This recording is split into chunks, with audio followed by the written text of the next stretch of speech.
In this video, we're going to talk about grooming. Grooming is a manipulation tactic used by people to build trust and emotional connection with someone in order to exploit or control them later on. Grooming can happen in many different contexts, from romantic relationships to cults, child sexual abuse, and to financially exploit someone. For example, a narcissist may groom someone with loving messages over Tinder in order to later sexually exploit them. A financial scammer might groom an elderly person by gaining their trust through friendly conversation before tricking them into handing over their life savings. In this video, we're going to be exploring the different stages of grooming and how to recognize the signs that someone may be trying to manipulate you or a loved one. Grooming is a process that can take place over weeks, months, or even years. It often involves the gradual, slow manipulation of a victim's emotions and trust in order to exploit them later on.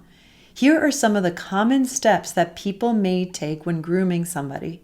Step 1, building trust and rapport. The first step in grooming is to build trust and rapport with the victim. This often involves a lot of listening and showing interest in the victim's life. They may also try to find common ground with their victim in order to create a sense of connection. For example, a predator targeting a child might ask them about their favorite video games or TV shows. Step 2, identifying vulnerabilities. Once trust has been established, they often try to identify the victim's vulnerabilities. They may act as if they truly care about that person and show their own vulnerabilities in order to get their victim to share theirs. This could be a fear of rejection, a desire for belonging, or a need for emotional support.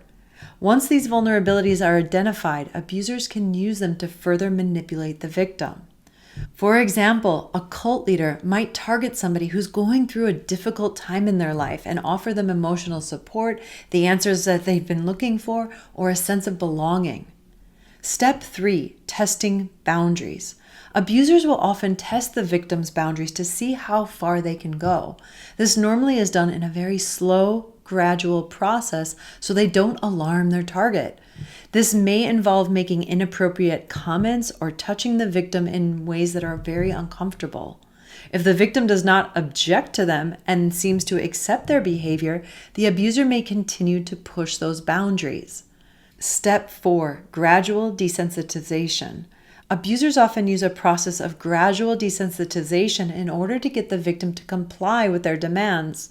This may involve slowly introducing sexual or inappropriate behavior and getting the victim to participate. For example, a predator might start by asking a child to send a harmless photo of themselves, and then it might gradually escalate to more explicit images. Or in a financial exploitation situation, the manipulator might start asking for small amounts of money, maybe for their groceries or something, and then slowly start asking for more and more money. Step 5, isolation. Abusers might also try to isolate their victim from their friends and their family. This can make the victim more reliant on the abuser for emotional support and can also make it harder for the victim to speak out if they suspect that something is wrong. In a toxic spiritual community, they may subtly plant ideas that your friends or family are unconscious, low vibe, or can't be trusted. This way you spend more time with the community and less time with your friends or family. It's important to remember that not all groomers will follow these exact steps and that grooming can take many, many different forms. However, by understanding the tactics that abusers may use and the general sense of how grooming works, we can better detect and prevent ourselves and our loved ones from being exploited. Now, let's look at why people groom. There are several motivations behind grooming.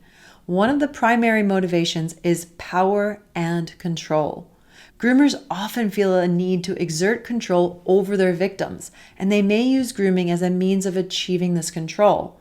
It's important to recognize that grooming is not a form of affection or true empathy, but a calculated method used to manipulate and exploit vulnerable individuals.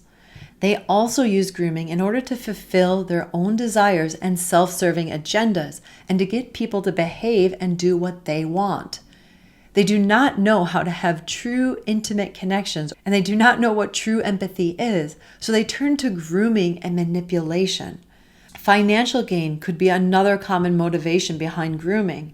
Predators may groom their victims with the intention of exploiting them for financial gain. They may groom them so then they will later on buy their course, sign up for an MLM scheme, give them money, or take their valuables. Some groomers may be motivated by sexual gratification. They may use grooming tactics to gain the trust of their victims and then manipulate them into engaging in sexual acts. It's important to understand the motivations behind grooming in order to recognize the signs and protect against it. By recognizing the tactics used by groomers, we can better protect ourselves and our loved ones from becoming victims of this insidious form of manipulation. Grooming can be difficult to detect, but there are some signs that people can look out for in order to help identify when it's happening. These signs can include changes in behavior, secrecy, and isolation from friends and family.